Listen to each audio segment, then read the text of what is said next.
সুপ্রদর্শক channel Z এডিটোরিয়ালে আপনাদের স্বাগত জানাচ্ছি। আমি আমিরুল ইসলাম কাগুজি। আজকে যে বিষয়টি নিয়ে আলোচনা করব সেটা হচ্ছে সাবেক অর্থমন্ত্রী শাহ এএমএস কিবরিয়ার পুত্র ডক্টর রেজা কিবরিয়া একটি তথ্য হাজির করেছেন। 2005 সালের 27 জানুয়ারি শাহ এএমএস কিবরিয়া তার নিজের উপজেলা হবিগঞ্জের বৌদ্ধের বাজারে একটি জনসভা শেষে যখন ফিরছিলেন, ঠিক সেই সময় তার জনসভায় একটা হামলা হয়, গ্রেনেড হামলা হয়। সেখানে তার ভাতিজা মঞ্জুর হুদা সহ মোট 5 জন নিহত হয়েছিল। আর শাহ এএমএস কিবরিয়া তখনও পর্যন্ত তার শরীরে যদিও বহু স্প্লিন্টার লেগেছিল, কিন্তু তিনি তখনও পর্যন্ত মোটামুটি কথাবার্তা বলতে পারছেন, মানুষকে চিনতে পারছেন, সবকিছু করতে পারছেন। তিনি বারবার বলছেন যে তাকে চিকিৎসার জন্য, উন্নত চিকিৎসার জন্য ভালো কোনো জায়গায় নিয়ে যাওয়ার জন্য, কিন্তু আওয়ামী লীগের কোনো নেতা কর্মী তাকে সেই সাপোর্ট দেয় নাই।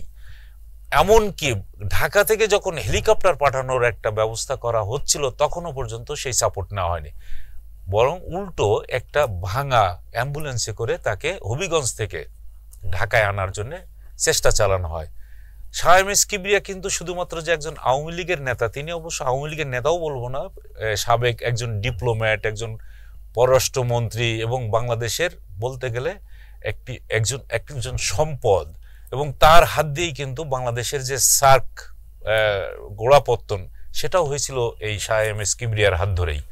এখন এই হত্যাকাণ্ডের পর 2005 সালের হত্যাকাণ্ড ঘটনার পরপরই তাদের যে আওয়ামী লীগের নেতা মজিদ খান, তিনি একটা দুটো মামলা করেছিলেন। সেই মামলার সূত্র ধরে অনেক তদন্ত হয়েছে এবং আওয়ামী লীগ ক্ষমতায় আসার পরও তদন্ত হয়েছে, 1/11 পরপরই আরেকটা তদন্ত হয়েছে। এই সমস্ত তদন্ত হয়েছে। আওয়ামী লীগ নেতা হিসাবে তার স্ত্রী আসমা কিবরিয়া অনেকবার বলেছেন, যেহেতু আমার স্বামী আওয়ামী লীগ করতে গিয়েই, রাজনীতি করতে গিয়েই হত্যাকাণ্ডের শিকার হয়েছেন, অতএব একটা সুষ্ঠু তদন্ত তিনি পাবেন।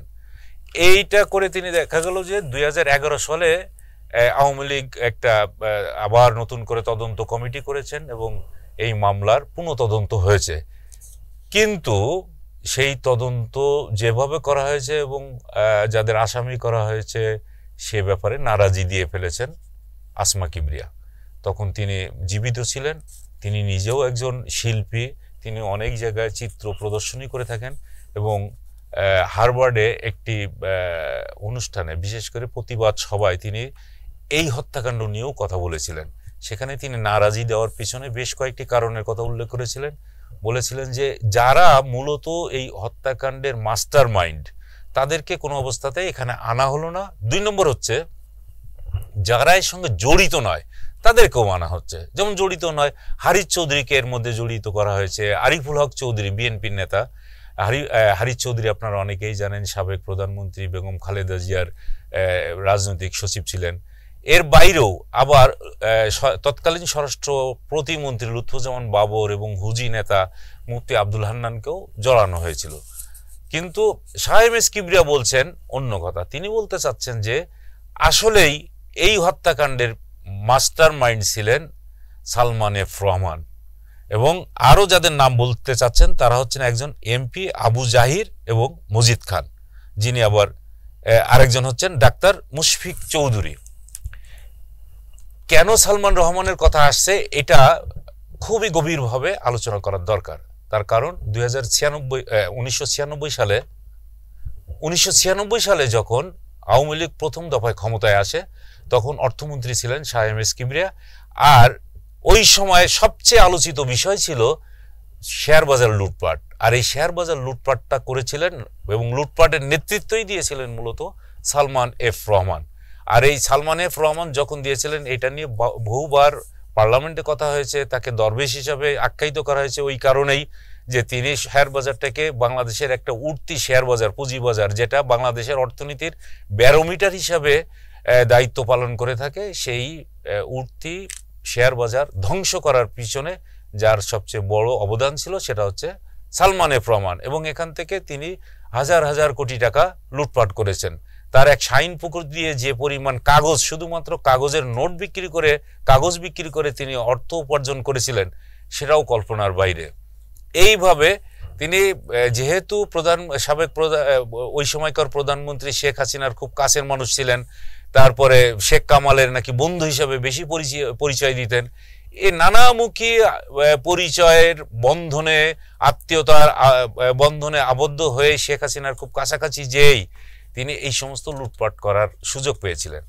আর এর পরপরই যখন বিএনপি আবার 2001 সালে ক্ষমতায় আসে, তখন এই সালমান রহমান নিজে থেকেই শাহ এম এস কিবরিয়ার পেছনে লেগে গেলেন, তাকে যে কোনোভাবেই হোক না কেন সরিয়ে দেওয়ার একটা ষড়যন্ত্র তিনি করেছেন বলে এই রেজা কিবরিয়া তিনি বলছেন। এটা হতেই পারে, তার কারণ 2005-06 সালের পরেই তো আরেকটা নির্বাচন হবে, সেই নির্বাচনে আওয়ামী লীগ পার্টিসিপেট করবে। সেই পার্টিসিপেট করার ক্ষেত্রে যদি আবার আওয়ামী লীগ ক্ষমতায় আসে, তাহলে যেহেতু একজন ক্লিন ইমেজের মানুষ হচ্ছেন শাহ এম এস কিবরিয়া, তাকে তো অবশ্যই সেই ভালো জায়গায় আবার রাখা হবে, হয়তো অর্থমন্ত্রী, না হয় অন্য কোনো মন্ত্রণালয়ের দায়িত্ব তিনি পাবেন। তাহলে সেখানে সালমান এফ রহমান তার যে অবস্থান সেটা নড়বড় হয়ে যেতে পারে। এই জন্যে তাকে সরিয়ে দেওয়ার একটা কুচিন্তা থেকেই এই শাহ এম এস কিবরিয়াকে সরিয়ে দেওয়া হয়েছে বলেই রেজা কিবরিয়া মনে করেন।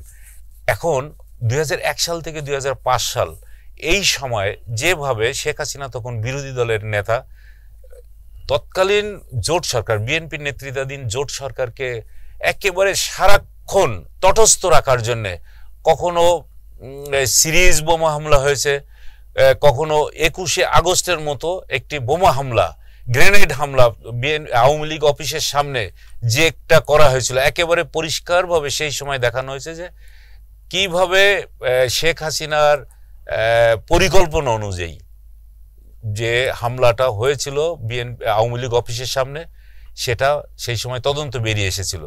তাদের মিটিংটা করার কথা ছিল মুক্তাঙ্গনে, জিপিওর পশ্চিম পাশে, সেখান থেকে হঠাৎ করে সরিয়ে নিয়ে আওয়ামী লীগ অফিসের সামনে নিয়ে আসা হয়েছিল।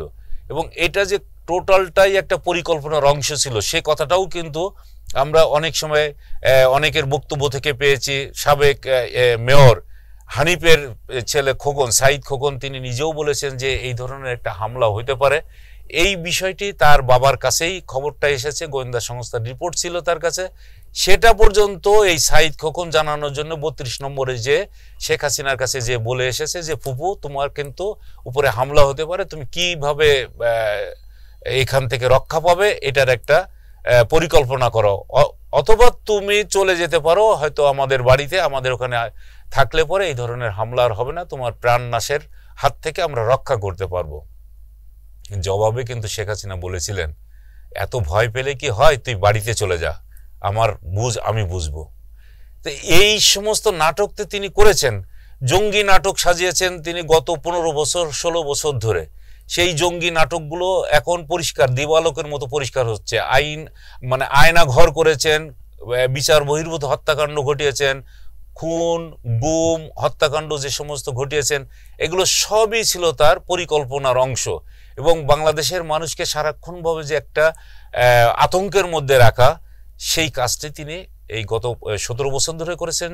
যে শুধু তাই নয়, তিনি যখনই বাংলাদেশে আসলেন, সেই 1981 সালের 17 মে, সেই সময়ও কিন্তু এই ষড়যন্ত্র যে তিনি শুধুমাত্র এই সময় করেছেন তা নয়, তিনি 1981 সালে যখন বাংলাদেশে প্রবেশ করলেন তারপর থেকেই কিন্তু তার এই ষড়যন্ত্র শুরু হয়েছে। তার আসার মাত্র 13 দিনের মাথায় চট্টগ্রামেই কিন্তু হত্যাকাণ্ডের শিকার হয়েছিলেন সাবেক প্রেসিডেন্ট জিয়াউর রহমান। এরপর থেকে বাংলাদেশে যে সামরিক শাসন আসা, এরশাদকে বৈধতা দেওয়া, এরশাদের অধীনে নির্বাচন করা, এই কাজগুলো তিনি করেছেন। 1990 সালের পরে যে ক্ষমতায় বিএনপি এসেছিল, সেই সরকারকেও তিনি একেবারে সারাক্ষণ তটস্থ রেখেছেন। কখনো আন্দোলনের নামে, কখনো তত্ত্বাবধায়ক সরকারের নামে এই আন্দোলন সংগ্রাম করে 176 দিন পর্যন্ত হরতাল করেছেন। এরপরে 2001 সালের একইভাবে বিএনপিকে ওই নাস্তানাবুদ করার মতো বিভিন্ন রকম কর্মসূচি দিয়েছেন। আর গত 15 বছরের খবর আপনারা অনেকেই জানেন, যে কারণে তাকে আজকে বাংলাদেশের মানুষের কাছে ন্যাক্কারজনকভাবে পরাজিত হয়ে দেশ ছেড়ে চলে যেতে হয়েছে। তার লুটপাট, তার ফ্যাসিবাদী আচরণ সব কিছু মিলে বাংলাদেশের মানুষ এখন তাকে বিতাড়িত করার মধ্য দিয়ে এখন অনেকটাই শান্তিতে সুখে এখন অবস্থান করছে। সুপ্রিয় দর্শক, আজকে এ পর্যন্ত। ভালো থাকবেন সবাই। আবার অন্যদিন দেখা হবে অন্য কোনো বিষয় নিয়ে। ততক্ষণ চ্যানেল জেড এর সঙ্গেই থাকুন।